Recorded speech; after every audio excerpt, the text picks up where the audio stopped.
With me today, some say that he dreams in code, but he doesn't talk about it for religious reasons. And that his iPhone lock screen is a picture of his iPhone lock screen. He's the founder of Contractor AI and J. Carter Roofing, the pipeline OG, John J. Carter. All right. All right. So we're going to just jump right in here. And so a lot of people are thinking about selling work right now, right? Mm-hmm. Especially in our part of the world here, Jay. I mean, it was a pretty crazy winter about 3 weeks ago, and that has changed. So Right. contractors are thinking, I got to get some work. So let's talk about that. And I'm going to. So we're going to talk about sales a little bit. And last week, our we shared some fails, and that was Mm-hmm. really popular. And so I thought, well, let's share some more. Right. So I have a particularly, what's the word I'm looking for, sucky fail of my own. Okay. That, well, I'll just get into it. So in 2017, I took over as a CEO of a mason restoration business, hoping to turn it around, and we lost like on one job about 550, 575. That sucked. Um, at the end of that year, I got another job I was going to bid, and it was this huge, like it was a very big mid-rise, like old apartment building, and I thought I had a relationship with this general contractor, and I found out later I did not. And so I bid the work. I came in at like 3:30, and so I was talking to their estimator again, who I thought I had a relationship with, and so he's like, they're um, you're high, and so I lowered the price a little bit. I talked to the owner, lowered the price, did it again, and long story short, so they came in. They're like, "Well, the low bid is 240." Mm. And I was like, "Oh, buddy." So I'm like, "Well, I don't know if we can do that." So I called the owner, and I'm like, "Hey, here's the low bid." And he's like, "Who's the low bidder?" I'm like, "Well, he didn't tell me. I think it's so and so." And I think I was right about that. It doesn't really matter. He's like, "Well, if they can do it for 240, so can we." I was like, "Are you sure?" I said, "Yeah." I said, "Okay." I said, "So you want me to? We should do this?" He's like, "Yeah." I said, "All right." So I signed the contract, and about a year later, we were. They stuck us with another 50 grand in work that I had excluded, but didn't get that into the contract. So I had it in my quote, very detailed, but didn't get it into the. They didn't add it into the contract, which was a painful lesson. And then we lost another 30 or 40 grand. So we ended up paying uh, 80 grand over. So we paid about 320 to do Mm-hmm. this $240,000 job, um, which sucks, but was even more painful. And I learned a bunch of lessons from that. The one though that I'm going to point out today, or the one thing that I think is relevant to this conversation, is that discounting is not a sales tactic. No. No. I mean, it can be, Anybody but can it give away should work. not be. Anybody can give it away. Right. Anybody. It should not be a sales tactic because Yeah. it is a very expensive way to do Very. business. Yes. And I found that out the hard way. That's just It's that's actually a just race to the bottom. it is a Purely. race to the Right. bottom, and it sucked. So I say that, tell on myself like that because one, I made it a point to learn from my mistakes, and I also used my mistakes with my team, which I think helped, whatever creative environment of that kind of thing. But I think also it's something that it's so easy to do, and Mm-hmm.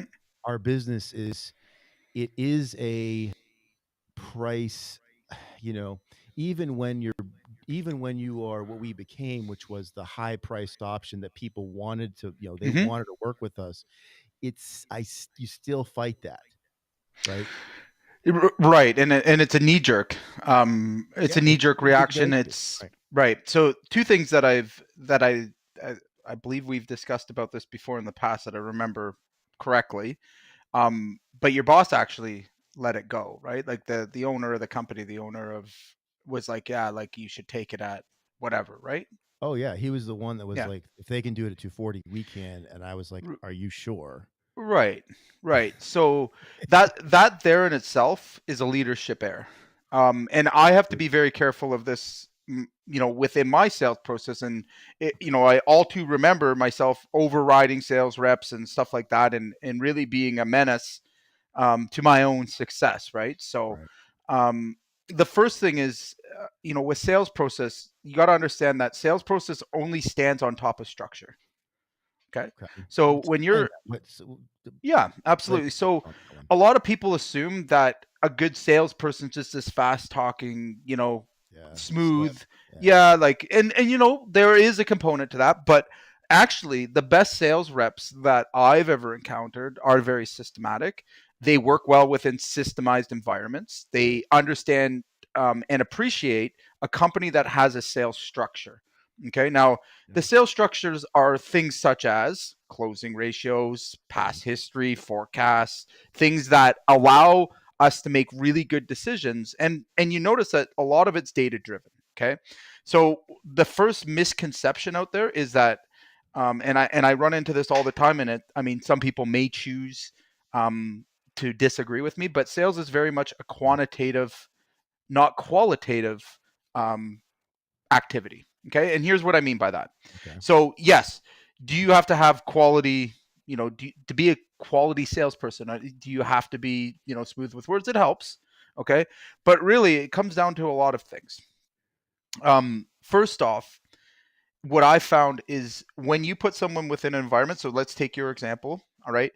Yeah. You guys should have known through your numbers and through past projects right away that there was something wrong, right? So, but it's not Yeah. there. But that's We a made a that's a lot of fit. assumptions Yeah, about the the, business.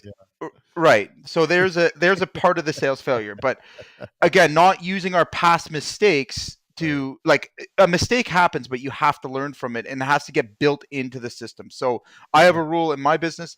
Listen, shit happens. We make mistakes. Everyone does. It's unavoidable. But the only time I get mad and the only time I take action is when a mistake gets repeated. All Right. right. Right. So, and I embed that in my sales reps as well. I mean, again, I can, share a fumble of recent. Our sales team was selling a big project, and Hmm. somehow they forgot to price in the pitch, the steepness of the roof. So they priced this roof at a 412 pitch in the dead of winter. We're going to lose a fortune. So This is this recent. problem, yeah, and Okay. and again, here's where system and process can still have problems. So our quoting process is very systemized. Hmm. It's very difficult to miss an object, right? Like part of the problem was the steep slope. So what it was actually a miscommunication between the sales rep, and I know what it was. He was trying to give away the job. He's trying to get his sale on the job, right? Right. Right. All right, but in doing that, right, he circumvented the process, the system of which I've set up that allowed me to very quickly identify exactly what happened. And it was no more than a 10-minute conversation. It was you're accountable. At the end of the day, you're 100%. There will be no commission. There will be no nothing on this job, Right. Right. right? It's cut and dry. And on top of that, like, there's no excuses that you're going to use that are going to allow you to escape this, right? Now, what did Right. we learn? What are we not going to do again? And here's your warning, right? I will only do this once with you. If Right. it occurs again, you won't be with us, Yeah. right? It's very simple as that. And we take it that seriously. But now let's take it to your situation. Again, how did it happen, right? Let's look at the sales process. So one, we're flying by the seam of our plants and we're making assumptions and guessing at things. That's part of it. Right. um Number two is you're being actually, an owner's job or a leader's job within the company is to ask the right questions of his leaders, right? So Right. did you do the budget? How much have you got on your budget cost? Right. What jobs have we done? Not, yeah, let's just go ahead without without that input, without asking questions. Even when I know the answers, I Mm, still ask the questions because I want them to think critically of the situation. So again, right, an example of sales process. Another one, when we're holding salespeople accountable to an outcome, you have to measure, right, right? So a big thing I see is they have, even owners don't hold themselves accountable. How many appointments right, did you take? How right, many, closes do you have? Because guess what? All that relates back to, it could be a marketing issue the whole time and you had no idea. It could be 3 words in your ad that right, is putting the wrong customers in front of you that you can't close, right? right, Or a better example is this customer that you're attracting with your marketing could have been somebody that needed 3 months of nurturing before we put them to the sales rep, right? right, Before they were actually ready to buy. But right, instead, they get pushed through, and all of a sudden now you have a customer that's unhappy with the experience that you've right, provided. They're not any closer to being sold, and there's not a salesman in the world that's going to close them, right? right, Or I'll use this as an example. Someone sees you coming, right? You've been preyed upon because right. you're not doing those checks and balances. And like Well, I guarantee he knew his numbers enough to yeah, go, hey, these guys are way out. And yeah, there's lots of predators, especially in the ICI sector. I know companies that literally look for the small subs that are trying to make a name for themselves. yeah. And what do you think they're doing? That Well, I like, found out that was yeah, them. Yeah, that's right. Well, they I was exist in that. every. Yeah, yeah, They're known, right? They're again, they are predators to subcontractors. They're not the guys that'll ever hire somebody of fair market value, right? And a lot of problems happen there too because in his mind now, again, he's paying up. He doesn't care what your costs are. He was always oh, in it, yeah. to get it Oh, at the lowest possible price and get the best yeah. possible I cost. mean that And yeah, that just let me just couple of other interesting notes on that. One, mm, I had to, of course, chase every fucking payment, right? imagine that. Everyone, and I remember the last payment I went in for. I I I nailed I nailed them down at the job site, and I was like, and whatever it was, 40, 60, 80,000. And I'm like, I'm going to your office right now to pick up the pit, which was another like hour and a half drive. It was insane. And I walked into the office, Jay, and I've never felt like, those scenes from those westerns when like the good guy walks into town, into like an old town, and it's like just a tumbleweed blows by and everybody's giving him the stink eye. That Mm, is literally what happened. Like, I was like, it was, and I wasn't prepared for it. Very weird experience. And then he actually ended up throwing me off the job, which went down like this. After because I would call him, I would get up in the morning, I would text him, and again, it was just one thing after another, and I should have known this, and I learned later. But I would text and say, "Hey, can we, because we got ahead of them on the job." So I was like, "Hey, are you guys at wherever they need to be? Because if you're not, I'll send my men over here." And of course, he lied every time, lied to me every time. Oh, no, no, send your guys, send your guys. So I would text, whoever my foreman was, and yeah, you can go ahead, go down, and and they whatever. make you look bad. Yep. And I mean, so the guys, men hated me. And it was prevailing wage, so it was, we are paying through the nose for labor. And so I mean, after months and months of this, I roll up on the job and I see him on a on a machine. He's fucking around doing whatever, and I was so angry. So I get out of my car and I just like I'm beelining towards him and I'm yelling his name. Yeah, yeah, I'm not gonna say his name. And he gets off because he sees that, you know something's going down. And screaming at him, and this guy was like the size of an offensive lineman, Mm, huge, huge guy. And I'm just screaming, and I'm half his size. And he's like, and I'm like, I'm daring him to punch me in the face, and I'm glad he didn't, you mm, because he would have really hurt me. I mm-hmm. would still, I'd have problems today. But you know, that was really informative. And so I'm gonna just say, so that was actually late 2018. So a few years later, so we got the systems right, Mm-hmm. and we, essentially, with a little bit of help, I built a lot of that stuff myself, and used these terrible experience, used these huge That's fails to do it, right. and so because it was such a it was such Painful. an emotionally painful Right. experience, like I never wanted to experience again. And in early 22, one of our salespeople was bidding a job to a really good customer, and I'm going, and so we're going over it because his profitability numbers were iffy, at best. And so I'm going over the job and with him, and I'm like, so what do we have on this? What do we have on this? And I'm looking at his numbers, and I'm like, it's like what it was like. He had like 220 in it, and I'm like, this is a $500,000 job. So long story short, so I ended up putting him on a performance plan because I was like, Hmm. this is crazy. You could have, and he Bankrupt would the have hit company. all the. Yeah. I mean, we would have absorbed it, but it would have been Right. really sucked. And so I had to go to the customer and tell her, I'm sorry. And this is an institution, right? So this Hmm. is like they're not messing around. They don't like this Mickey Mouse stuff. Right. And it was hard to get in with them. Long story short, I had to go basically eat crow. So I'm really sorry. We blew it on this. We're fixing it. And they hired us. We it was a 420, something like that job. Anyway, but that came from, and I caught that, and we made great money on the job. Right. We made our margins, hit the numbers we need to hit. But you know, and then we did, obviously we had a lot of other jobs, and I did some big, multi-million dollar jobs, and had a lot of success. But like I learned from that one job with the lineman that was going to kill me, like I can't, discounting is not a sales tactic. No. And so the reason it worked is that, like you said, I followed a process, and it Hmm. was just, lather, rinse, repeat, lather, rinse, repeat, And lather, rinse, repeat.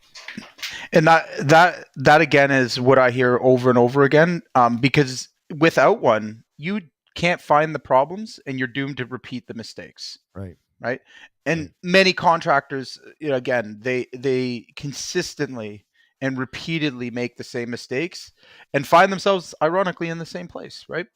So Yeah. one of the easier things of all, and again, I know it's going to go contrary to what most people believe because they believe it's a mystical, magical job, or that, Right. but it's data driven. It's the only place where you can be completely, other than your financials, but like Right. completely, quantitative. Right. So again, Data meaning like it's it's the numbers. that's Like the right. numbers don't That's lie. They are what they are. If that's you right. hit it, you hit. If you don't, you don't. And you, there's you no got it. And blame. data, again, in terms of finding problems, and like it's very black and white. Right. Again, as much as it, and you would think it would be the opposite for guys that are running sales teams out there that aren't being quantitative. You are setting yourself up for disaster. Number one, Right. think about what you have on your hands. You have persuaders that are going to tell you everything under the sun, everything. Like you would not believe the stuff that I hear, and like honestly, it's their objection handles. So like I laugh when we're in sales meetings when I do jump in them because I often call them role plays. What are you going to tell me? Like, Right. because I'm just there with my objection handle. Nope, this is you. This is why. Here's your data, and like they hate it. Like there's no arguing. There's no fighting, right? Right. And again, that's because I've learned, and I've learned through my own mistakes. I've learned by absorbing other people's mistakes. Like again, system and process make people better. Okay. Right. That's reality. You want a strong sales team, you want it strong. Don't rely on one person to come in and do all that for you. That's high leverage, by the way. For those that have been able to make it work, you've got extreme danger with that. And as an owner, you need to be a risk manager. Right. Um, in that, if you allow somebody to completely run your sales, for example, okay, and you don't have the ability to track or be quantitative or repeat the process if the person leaves, you're in big trouble, Right. right? And I've seen businesses literally go bankrupt because of this. Actually, recently, and again, it's very hard to when you're, especially if you get to a high caliber position where, I mean, again, I can only think of the guys selling door to door. When your Right. lead salesperson leaves, I mean, even if you wanted to, it's tough to step in and get good at that, isn't it? Right. right? Right. It takes time, it takes practice. And again, there are good quality people. And what I found that's really maybe supporting this is, imagine you get the process down. So regardless, if you can't sell a job, and this might again cause some people, and there's some exceptions to this, Right. but I'm of the belief that if your system can't sell a job without a salesperson, period, like you can't order take, all right, you got to really look at what you're doing. Right. Okay? Right. If it requires, like, a high level of sales, a high caliber salesperson, that's not scalable, right? Right. So because there's only so many A players, people that can play that role. I Right. mean, and they're finite, right? So at the end of the day, if you want to think about growing and expanding, and if you're that person, if you're the owner and only you can sell, again, not scalable. Right. Not that's not that's you're setting yourself up once again for And a you just big have a pain. very well-paying job that you happen to Right. own the equity, underlying equity. Yeah. And I see it repeatedly. Oh, no one could sell like me. Well, what do you think sales process allows you to do? It gets you out of the weeds. So again, Right. and don't misunderstand the whole sales thing, the whole sales process, I should say.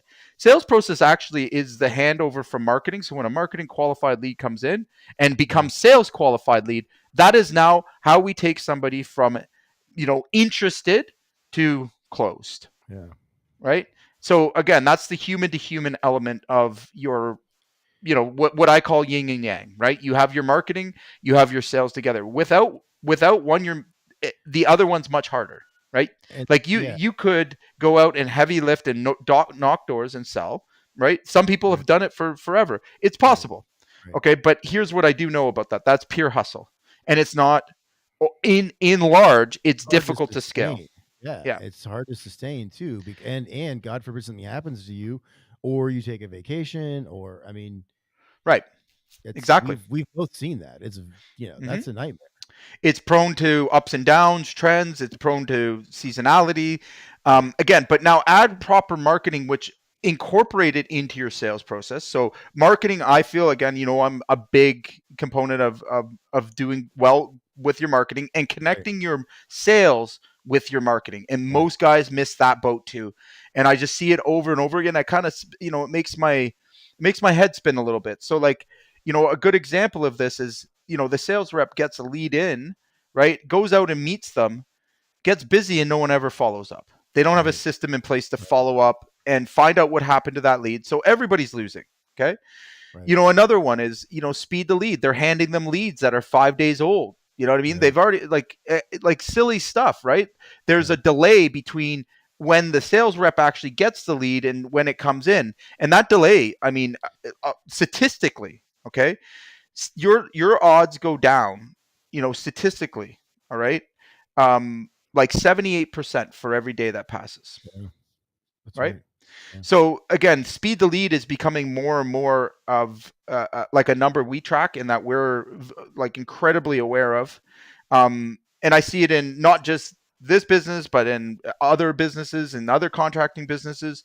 There's a direct correlation to how quickly you can move someone through, like when they become a sales qualified lead, to Right. getting in front of them. And usually, I mean, nowadays it's becoming, if you even have to get in front of them at all right, but just getting, responding, you know being being precise with, your customer journey, understanding what their wants and needs are, attracting the right people. Like, again, you can see how this now aligns with, what salesperson you have and, what they're saying, right? Right.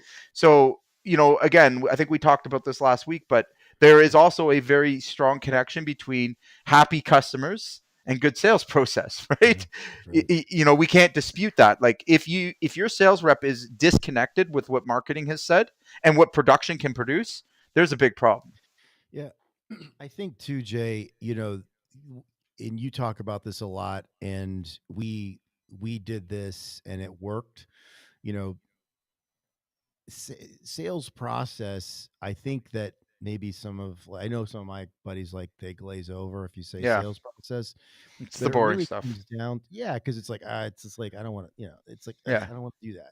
But like, what we're really talking about here is, once once a lead comes in and we qualify that lead, And for us, we got super clear on, customers and work we did and would and would not do.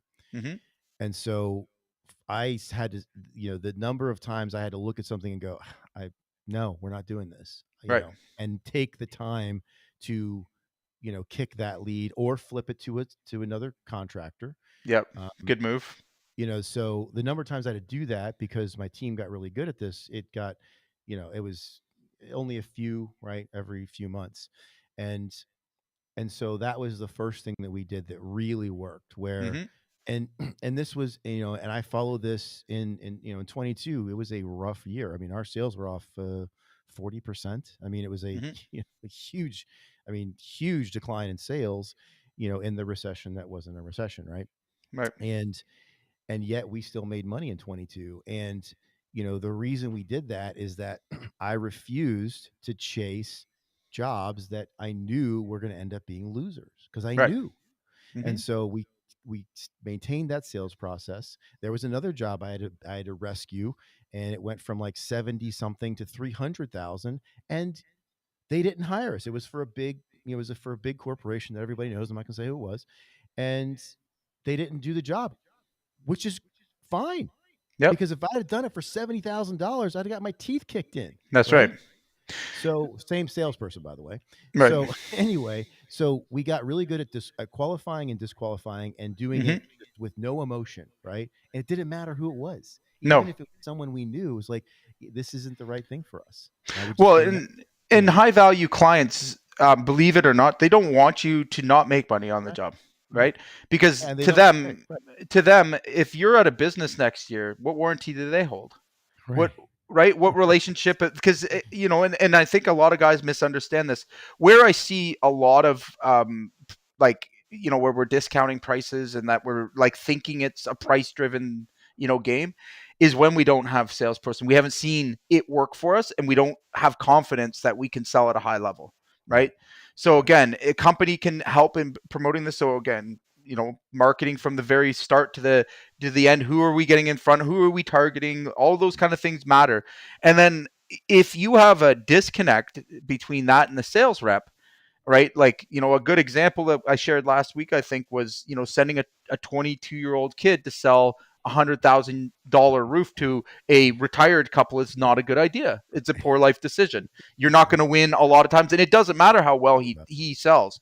Right right, now, I'm actually using a real life example where I had the number 3 top ranked door to door salesman in Canada. All right. And, it sold millions of dollars door to door. All right. With a totally different product. And here, we wanted to see, give this a chance. Got absolutely slaughtered. right.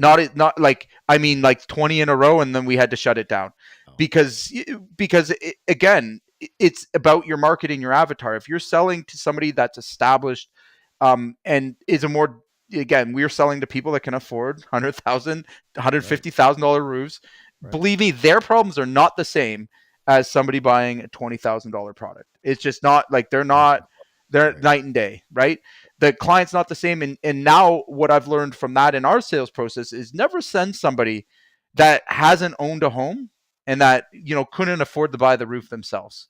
Because right, if you do, they're like, that's your opportunity to make that impression with your client, and like right, they need that comfort and security. They're making a big high ticket purchase, and for a lot of them it's really like, our marketing is done well enough that it's not heavy lifting when you get to the sale. They've already been warmed up, nurtured. They know who we are. They know, but they need that, that face to face contact, our clientele, our avatar, because it's an right, older baby boomer type, right, where we're still doing, in house sales and stuff like that. Um, but again, that, coming back to the 20-year-old, sales rep, now he's like 26, 27.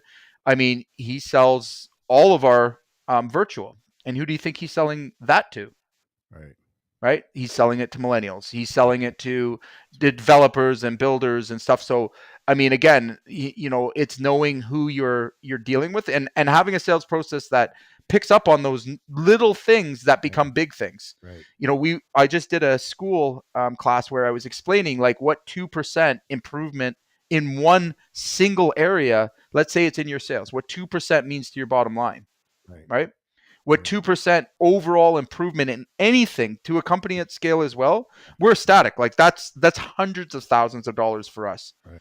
Right. And it gets to the point where it's that difficult, right? Where you've plateaued, and now something's, needs to change, something needs to improve, but you're fighting for inches. You're fighting Well, for centimeters. and I think too, Jay, I don't want to go off on a bunny trail here, but one of the things that I one of the things that I learned also was that the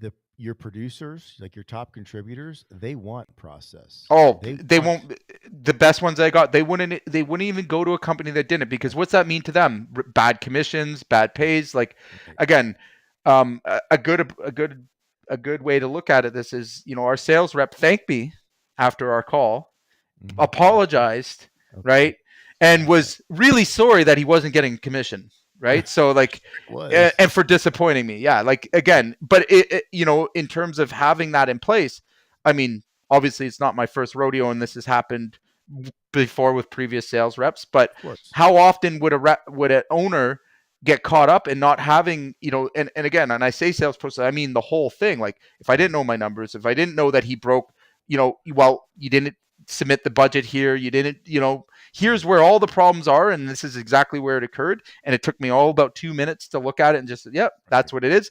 Right. Where did the line get crossed? Where was the boundary broken? Okay, that you're wearing it. Right. Right. Like black and white, as simple as that, right? So again, if you want to have black and white conversations with high caliber people, they're going to respond by improving and getting better. If you're going to have black and white conversations, even with your C's and D's, all right, but if you leave gray area with a broken process, that's where, again, you're going to start to, you're going to have bigger problems. Yeah. And I think, again, a lot of owners overly rely on sales, Yeah. and they don't really know what their numbers are. They don't know what closing ratios are. Right. They don't know, like, this person's performing better than the other. I've got a actually just had a brilliant example of it that came to my head. I'm going to share. So I work with a very large, successful roofing company, Okay. and I enjoy working with them. But they have a very old, old style, old school, system. Or when I Okay. went there, there was zero um, um, data, zero, Okay. none. And When you they're say they're zero data, what do you mean? no, I mean like zero. Like, they barely could use the CRM. Like, I mean, they were still writing quotes, but doing 15 to $20 million worth of work a year. Like, Okay. not no joke. Legitimate. That's legit. Yeah. Yeah. So like, their system had worked to the point that it broke, and that's why it was there. All right. So the problem was is that they were getting new reps that they needed to hire. Some of their older reps were retiring. Okay. Again, they, like I said, they had a very, like, it was a paper driven process. It was one of the funnest projects I've worked on. So we went in, and again, as the kids were starting to take over this business, Hmm. um, the big guy, we'll call it the sales rep, he's selling like 4 or 5 million bucks a year to his regular, and it's a lot of repeat That's business. It's a legit. commercial Yeah. business. That's great. Okay. Yeah. And like, when I came in there, this guy's God. Like, I couldn't, like, he literally insulted me multiple times, and I was like, dude, like, I don't know who, like, he was on a complete pedestal. Like, this guy was like higher than the owner. The owner would like Yeah. apologize to him for me being rude, and Yeah. I had to stop them. I'm like, you know what? Let's start looking at some numbers. So, this whole project, I'm still just finishing this thing up. I'm still involved. It's like 6 months later, but Right. one of the biggest hurdles I had to get over with them was looking at data versus what this guy did in the past and how much they contributed to the company. And guess what? Guess what? He got the most amount of leads and had the lowest closing ratio with the lowest profitability. Okay. And this man was being paid bonuses, being paid, like, all on feelings. So when I Right. got in there and started implementing structure and implementing systems, okay, you can imagine I was enemy number one, Oh right? yeah. And it got to the point where I brought my third report to the owner, and he literally, like, I thought he was going to cry, and I could feel, like, I felt what he felt, and I've been Yeah. there, and I've done that, and I've had that experience where he, like, it was like his world had shattered, but it was a good thing, Right. because now when we start to pull accountability, guess who doesn't want to play? Guess who's Right. not involving in and trying to undermine? And I told the owner, watch these moves. This is exactly what this man's going to do. First, he's going to Right. go and he's going to try and poison the team. He's going to try and say, that I'm the problem. He's going to make Right. a big deal because I'm a threat, right? I'm a threat. I'm like, it's going to come out in other places. He's going to start missing appointments, start, blaming the bad numbers on me. Like, you know what I mean? Right. He's going to start to sabotage whatever we're trying to put in place, Right. like to a dime. Right. So fourth week in, again, with every week they have to submit their data. Now I have the actual numbers. I'm tracking every sale, every lead, everything, how many follow-ups. Like I can track, like, did he call on the system? Did he make the contacts? And again, just getting like doing none of it. Right. Right? So we start cutting back leads. That's your Right. first move. Okay. So I'm going to start moving them to the starving reps that haven't been getting treatment. And they're the guys that were actually playing along, the guys that would role play, the ones that were sharpening their skills, the guys that were dedicated to the numbers, the ones that were double checking Right. numbers, the ones that were following the steps, getting approval for, custom products, like not just pricing off the top of their heads, right? Saying no. Like that was one of the hard things too. That this company does a whole bunch of things under the sun, Right. in the commercial roofing space, right? That a lot of things, again, there is shingles and stuff in there that they shouldn't have been touching in the commercial space. Their primary is flat roofing and service. Right. And again, in terms of getting the system, by the fourth week, he was defeated. I mean, he was completely like off the pedestal. The owners were again talking about severance and how they would get rid of this guy, Really? and he'd been there 26 years, Wow. had done all these millions in sales, but when he's held accountable, all of a sudden the things begin to change. Right. And again, they were neglecting sales reps that were absolutely like phenomenal in front of clients, that were getting more closes, more yeses, more. And Right. they just out of pure, you know not having a process, not understanding numbers, not seeing the connection between what the reps are doing. Another example in that story, was the owner's son was a sales rep, Okay. Oh right? boy.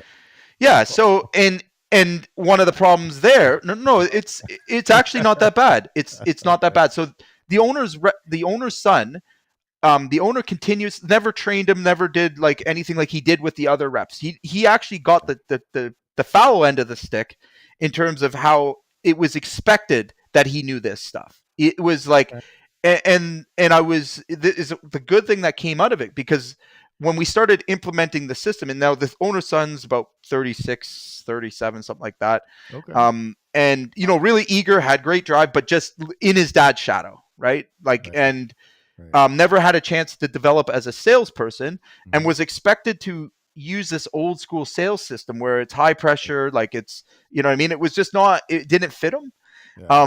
And when we started, using the sales playbook that we implemented with them, and using the data, okay, he was the first one to go get additional training outside of me. He got a sales coach. He got Yeah. Yeah. he went all out, and he was determined to master it. And again, his sales went from because he was being given all the slush leads. Like, instead of giving the guys that were really dedicating good, Right. they're giving Right. this guy all the basically, here's your platter, sir, and giving their sales, including their son, who lived off commission, by the way, giving that him like all of the garbage things. We changed that up and created a fair system.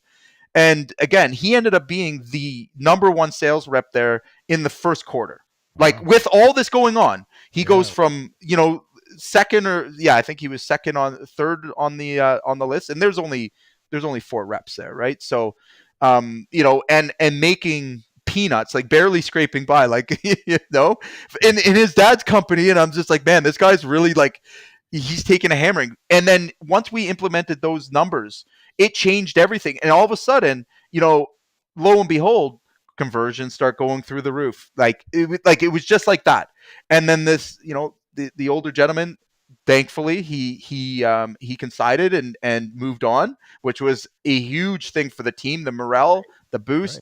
And again, and once I had that in place, and with the numbers, sales reps are coming and talking about their numbers.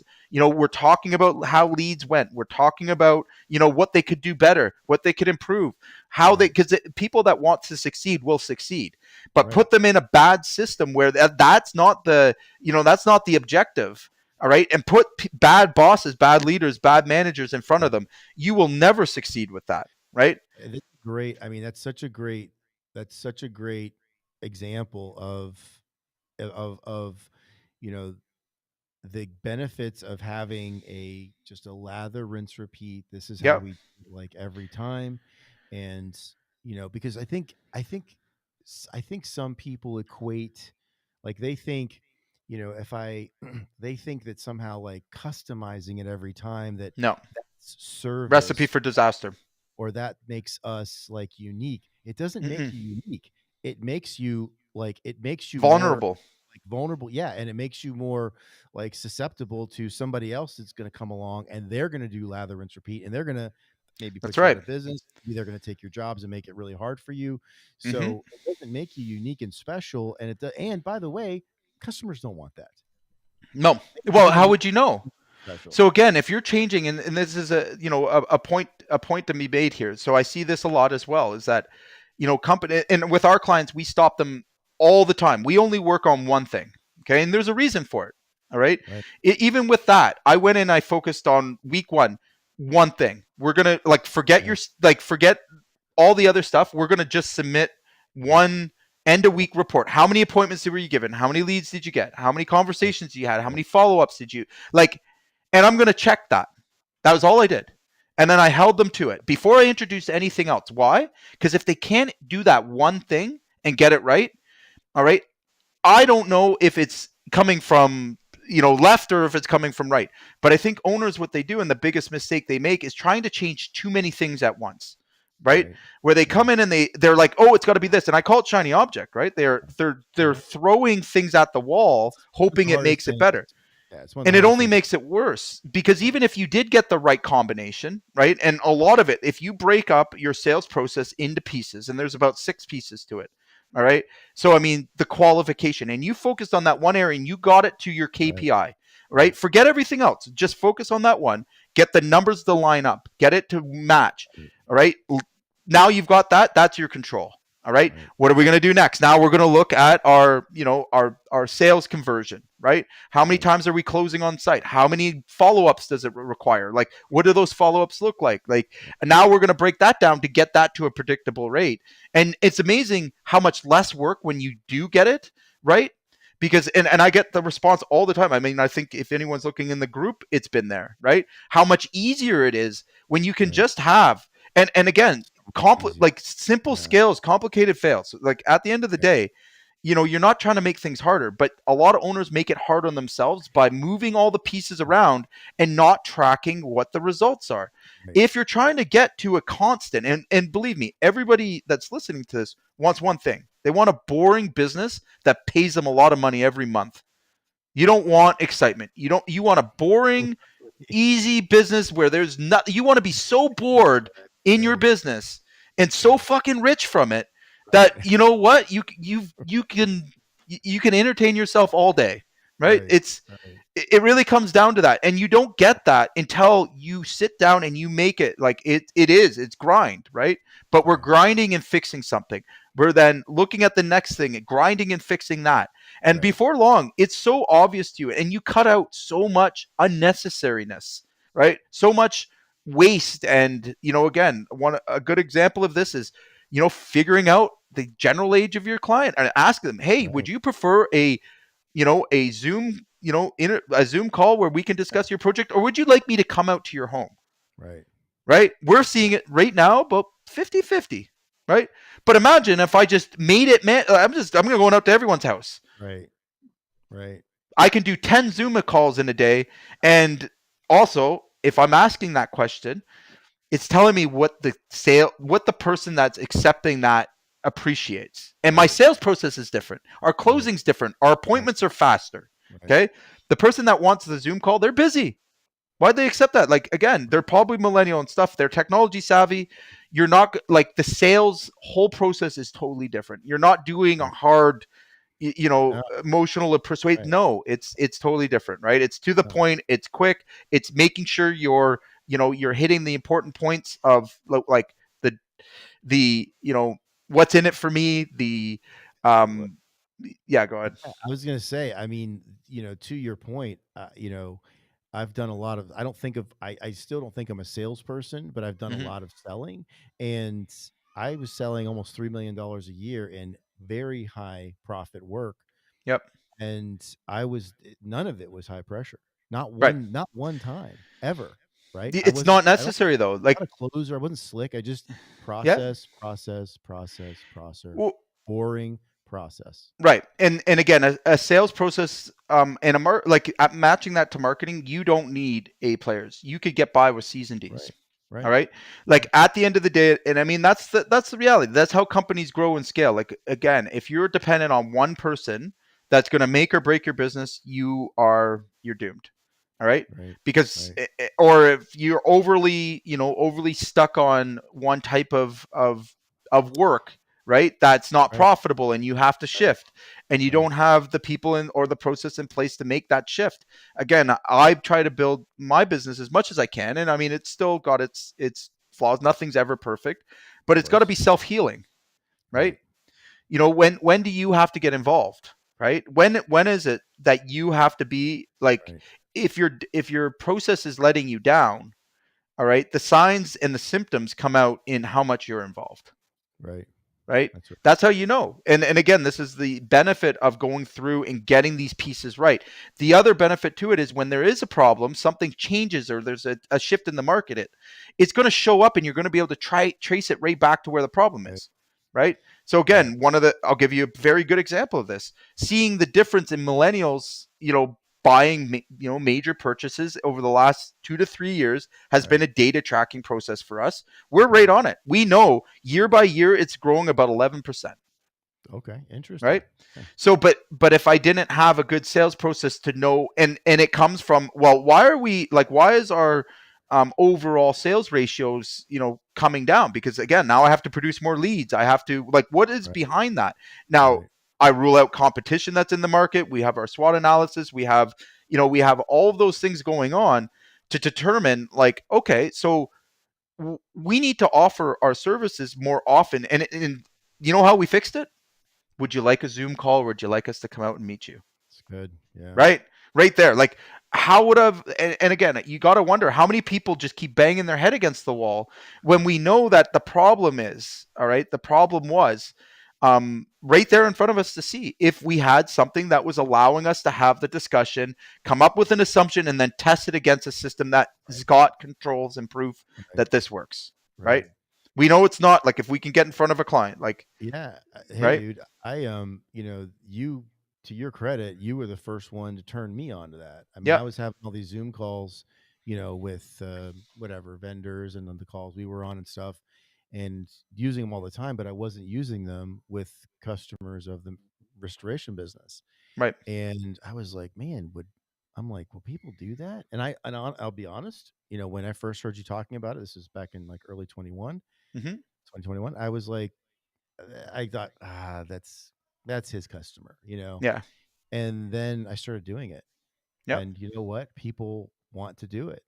Some do. And Yep. yeah, well, right, not everybody, but like it it was people that like were big phone people and that were Hmm. like, I'm 47, that were like kind of like around my age or your age, they were all about it.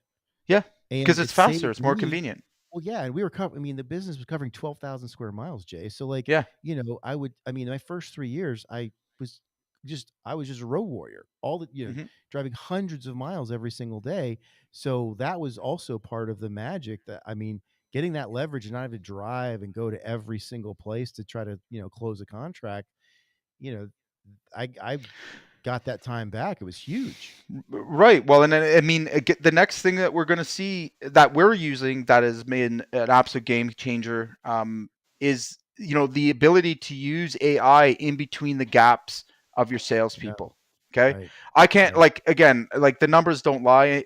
How we're using it for prospecting now, how we're using it for follow up to meet, Yeah. actually have real meaningful engagement. Because here's the thing, what we started out, it was the mailers. Like, we would mail; those were Right. great. but they Yeah. lost their effect after a certain point, right? Right. When email became more popular, when those things. So we started emailing them. They worked great. Right up till about 2020ish, we started to see kind of a big shift, and people had seen them. Everybody started doing it, right? Right. Everybody was kind of on top of that. Now, I mean, again, did they perform? Did they do? Yeah, absolutely. But now we've seen an even more impressive tool that we use in our sales process. By the way, Contractor AI, this is what we do, is finding those engagement points where you can make meaningful contact with someone in a personalized way. Okay, so I'm not talking like there's still work to be done in knowing your client journey, but I'll give you a good example of how we're using it. Yeah. When a client reaches out to us, speed to lead, boom, 24/7. They can reach out to us, book a call. When they have questions about the roof, about certain things, we're already engaged with them, and the bot will pick up on what needs to be sent. So it'll send Mhm. out a case study, it'll send out a PDF of projects we've done. Like it's very impressive. Now, Yeah. when Right. they're going through the decision making, or like a rep has met with them, we've given them a price. Okay, our follow up process, the bot's able to see, if they open the email, if they engaged with it, if they open the quote, bam, immediately they could open the quote at 3 in the morning. All right, bam. Do you have any questions that I can answer? I'm an AI bot and I'm here to help you through the process. You know how many jobs we're saving right now just by being there? Like just speed and convenience, baby. Like that's, and again, if you don't see that coming and you don't start to Right. incorporate that in your sales process, I'm coming to eat your lunch. And I mean, Right. seriously, me and Right. me and everybody that does, right? So, beware. And again, it's scary for me to think, if I didn't have these things in my tool belt right now, Right. how I would just get annihilated, right? Right. Like again, I feel like Somebody's going to use it. I Yeah. sincerely feel Somebody's going bad, to use it. and it's a matter of time. So like again, right now it's quiet and there's Yeah. not a lot, but you give it a little while and everybody's going to be using Right. it, Yeah. right? Just like like again, there as long as your business, and I like to think that we really push the envelope when trying to be ahead of these things and make these improvements, and it's Right. because it's not that I'm ripping down a whole structure and trying to throw pieces of it. Oh, I like this. That's a shiny object. No, it's because I've done the work. I know the steps. The way you make someone feel doesn't change in a sale. Right. All right. What does change is how you make what that mechanism is to make them feel that way, right? So again, people are starting to prefer more the DM conversations, the Right. immediate attention, Right. the immediate resolution to their problems. Guys that are taking 2 days to get back to customers, you're toast. You miss a Well, follow up, like they've already gone with someone else. Like one of the it's things that. I've observed, Yeah. I'm sorry, I was one of the things I've observed too with Contractor AI clients is that like the big distinction between them and their competition is like they're paying for the pain up front, meaning like you're going to get pain no matter what, Right. right? So you can condition Hmm. and get pain, and you choose the pain, or you wait until Hmm. that tidal wave of your competition does it and that comes crashing down on you, Correct. and then the pain is There's no way far back. worse, by That's the right. way. And it's also, it's usually doesn't happen at a good time. Hmm. And like that's what was happening in the business when I came in and took it over, was like they weren't choosing their pain, they were just getting pummeled by the competition and, and and by I the and competition, that's right? I call it freeze on spot, right? Where guys just freeze and stick to what they think will work Right. because it's worked before in the past, Right. even though that Right. they're taking all this damage and all this pain. And we see it all the time, like the amount of growth that we've seen in clients that have leaned into it has been like, again, I have clients that have done better than me, and I'm like, wow, like they really like, and being uncomfortable the whole time, like just Right. all It right, is uncomfortable, 100%. it is like, It again, is. one of the most one of the scariest things that I had the experience early on with AI, and I know that's a scary word, and I can set clients off right away, was having Yeah. a conversation with it where I was like, now I see the future, and like, holy Right. shit, Right. like just thinking about the impact and stuff, but Right. taking it down a notch and going, since that initial, oh my god, I just seen Terminator, it's come down to, this is a cool tool. Yeah. You know what I mean? Like it's really mild down to like, okay, this isn't actually going to replace anybody. This isn't going to replace the person. You know why? Because now I'm going to have more volume of Right. projects, more volume. You Right. know what it's going to replace though? You know what we're not going to see anymore? All the contractors that didn't use AI, Right. right? It'll Right. be guys like me. So a company using AI will replace you who's not. Period. It's not going to be AI that replaces you. It's going to be Right. the company using The it. human using it. That's right. It's the people behind it. It's the people that are pushing it. And again, if I can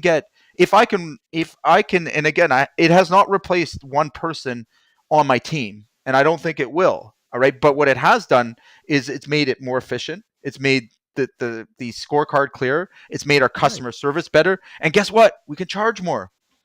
But bottom line, It's we no can different. get there faster. We Jay, know when we've lost jobs faster, and It's it's no lowered our overhead.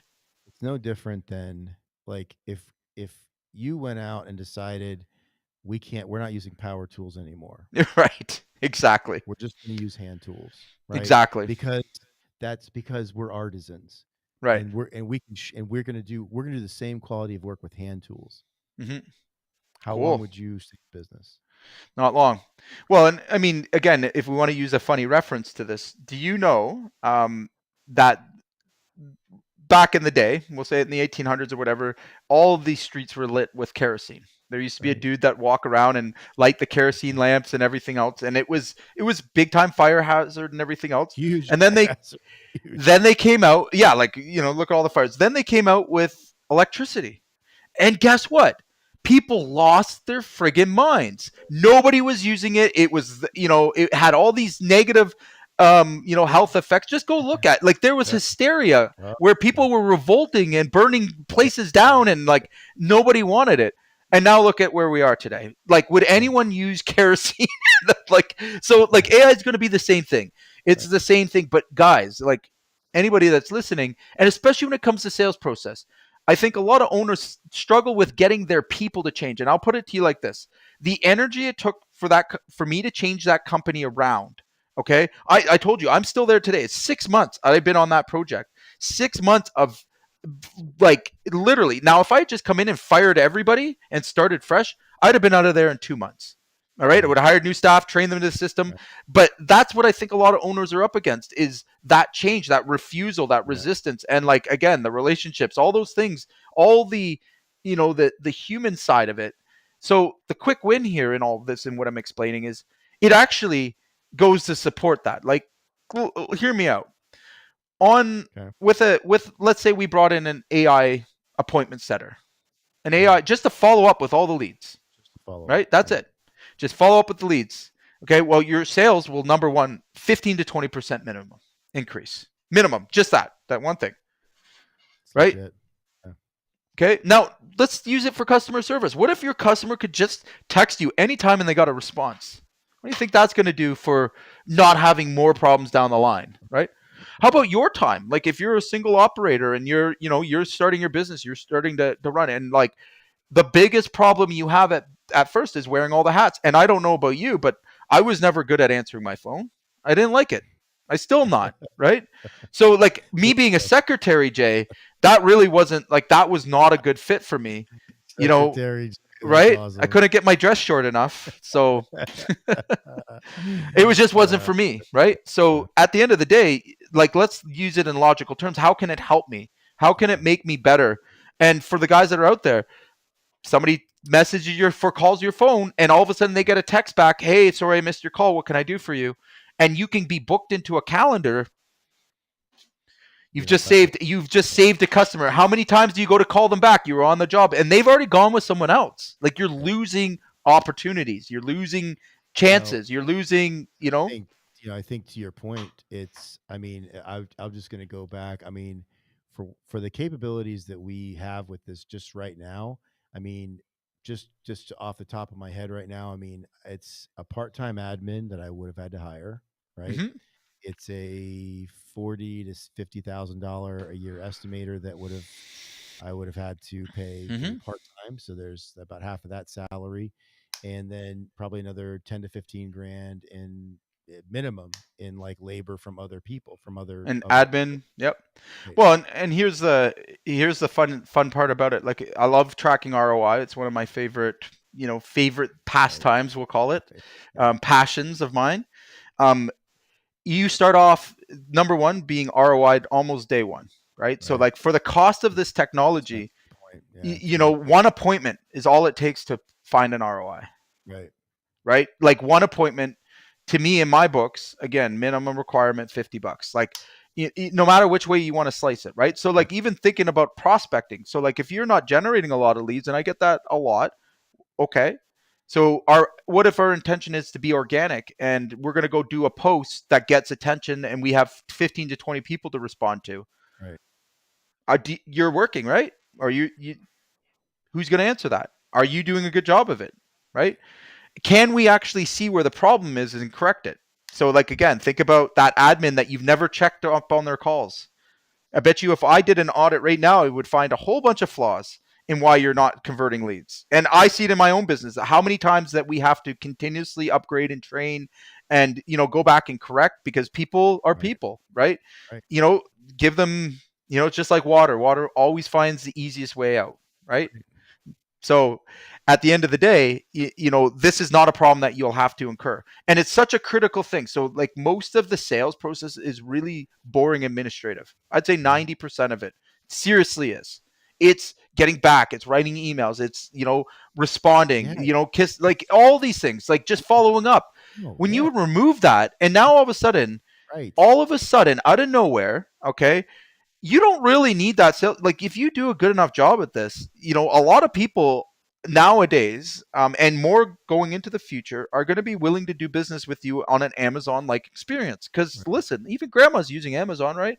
So if you could provide that and you're able to support that with less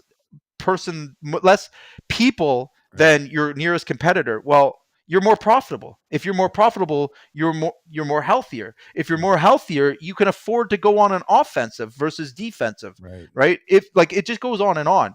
So like we talked about the 2% earlier and how important it was and how much it meant to a company like mine. What if I told you I got 30 or 40% out of this? What do you think that means?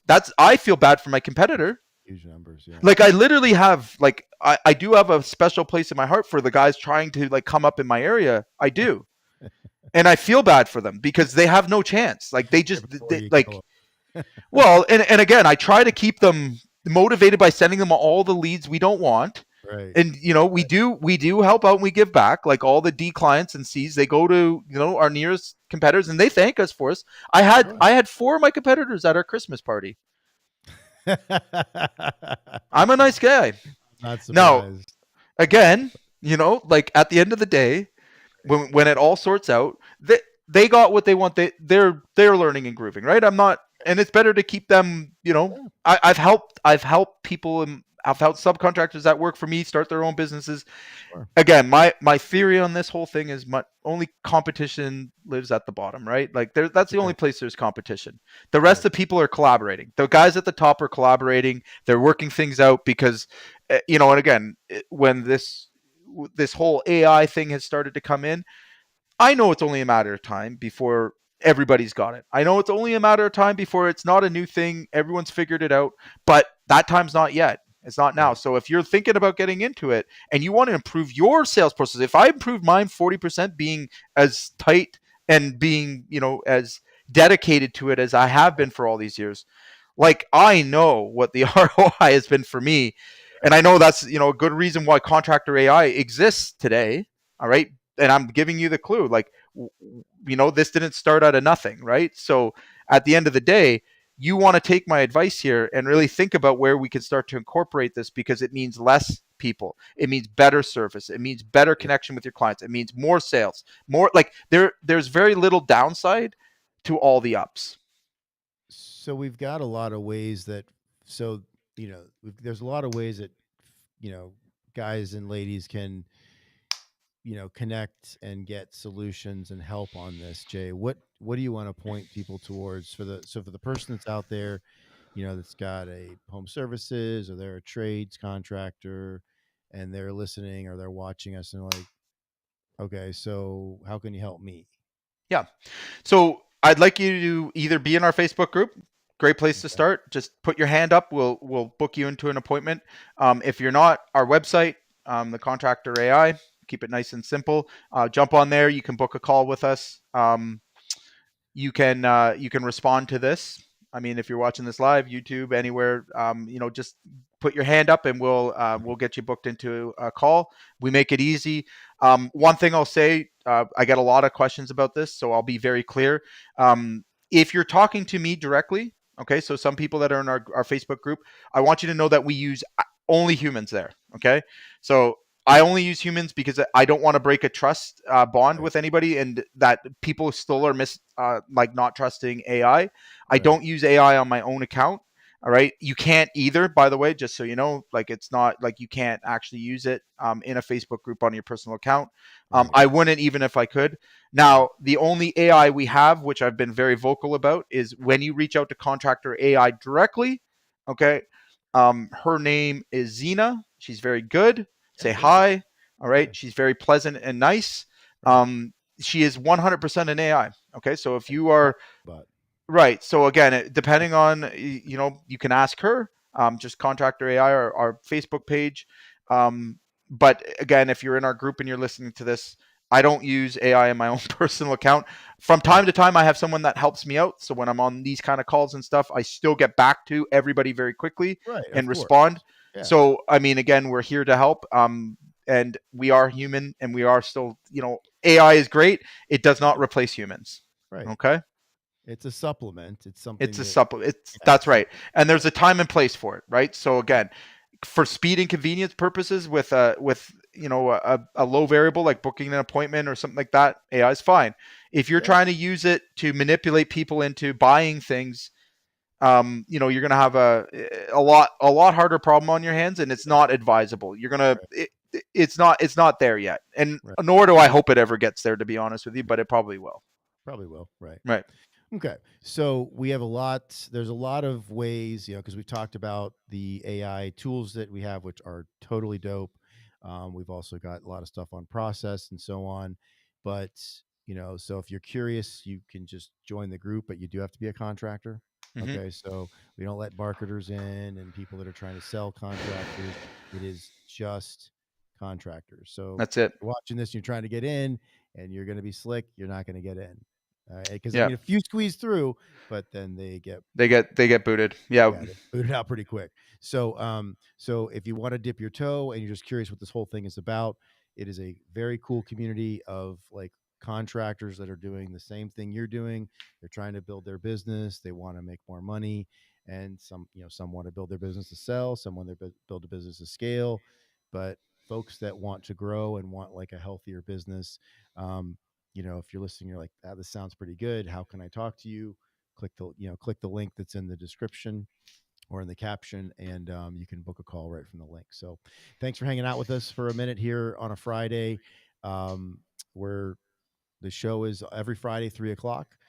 Jay is doing free trainings every Thursday at 3 o'clock. And like I said, if you just want to connect, you want to see what this thing's about, you can join the group, or of course, book a call with Jay or one of the team, and we'll be thrilled to help you out and have a conversation. So thanks for hanging out with us at Contractors Corner, and we'll see you again next week. Bye.